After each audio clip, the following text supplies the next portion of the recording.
Left-footers are a bit of a minority in football. Most players prefer to use their right foot. There are also plenty of players who are pretty good with both feet. So it's safe to say that being left-footed makes a player a bit unorthodox.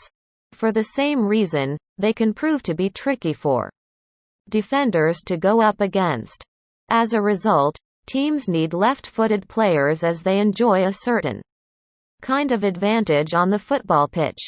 World-class left-footed players combining with others has often proven to be a deadly combination which can keep defenders guessing all the time.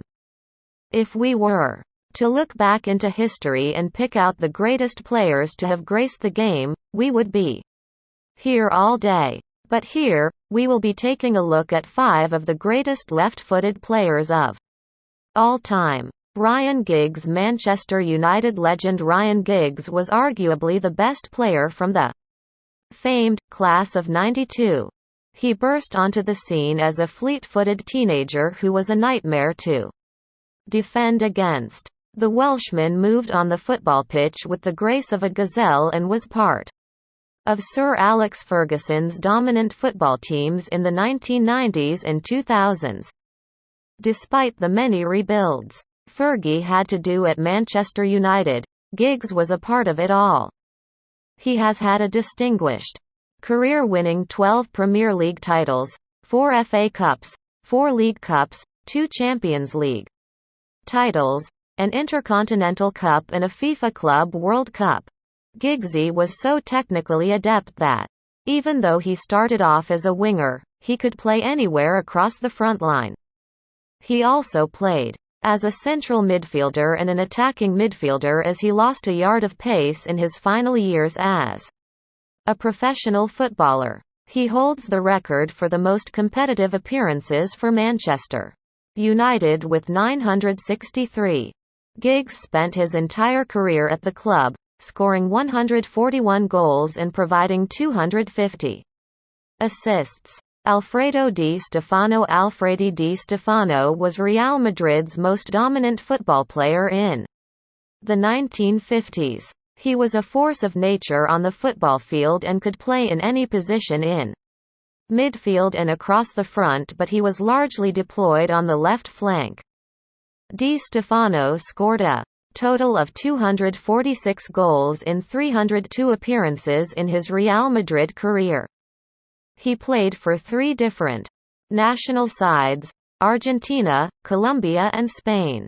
But it's at Spain that he had an extended run, scoring 23 goals in 31 appearances. Considered one of the most complete footballers of all time, Di Stefano won 8 La Liga titles and 5 European Cups with Real Madrid. He also won the Ballon d'Or twice and the Pichichi Award on 5 occasions.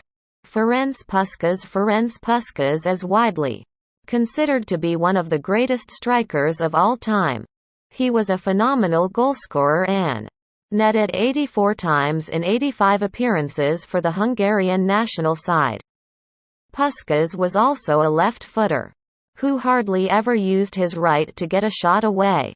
The Hungarian international went on to join Real Madrid after being at Budapest Honvéd for 13 years between 1943 and 1956. At the Santiago Bernabéu, he'd become part of one of the greatest attacking trios of all time alongside Alfredo Di Stefano and Paco Gento. Puskás scored a whopping 199 goals in 226 appearances for Real Madrid and won 5 La Liga titles and 3 European Cups. He also led Hungary to the final of the 1954 World Cup and won Olympic gold with them in 1952. Diego Maradona didn't have much use for his right foot except to help him move about. One of the greatest footballers of all time, Maradona always had the ball glued to his left foot, and at the time, it was the best left foot to have graced the game. The Argentine was an incredible dribbler. Back in the day when refereeing was much more lenient and players could get away with bulldozing their opponents, Maradona would still run rings around them. Of course, his heels were snapped against relentlessly and his knees and shin would have had dents from being crashed into and kicked about during that time. But Maradona was magic on the football pitch, and he was a player unlike any that the game had seen up until that point. Maradona almost single-handedly led the Argentinian national side to a World Cup triumph in 1986. His famous "Hand of God" goal and the "goal of the century" came in the semi-final of the tournament against England. In his illustrious club career, he scored 258 goals in 492 appearances. He started his career at Argentinos Juniors before moving to Boca Juniors. Maradona would go on to play for Barcelona as well, but it was at Napoli that he found his home. In the 1986–87 season, Maradona led from the front as Napoli won the Serie A title for the first time in their history. The late footballer continues to be a cultural icon in the city of Naples. Lionel Messi is arguably the greatest footballer of all time.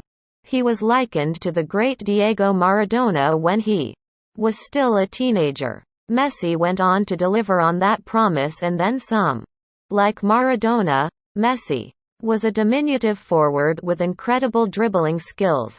He navigated cul-de-sacs with ease and showed a level of technical proficiency still unmatched today. Messi backed up his vision on the pitch with his ability and seems to almost always have answers no matter what the situation might be. There are few skills missing in his repertoire, and he is one of the most complete footballer of all time. The Argentine has won the Ballon d'Or record 6 times and is widely tipped to win it for a 7th time this year. He won the Copa America with Argentina this summer and was named the best player and also won the Golden Boot in the tournament. Messi's accolades speak for themselves. He won 10 La Liga titles, 4 Champions League titles, 7 Copa del Reys, 8 Supercopa de España, 3 FIFA Club World Cups and 3 UEFA Super Cups with Barcelona. He also reached the finals of the 2014 FIFA World Cup with Argentina lost out to Germany by a single goal.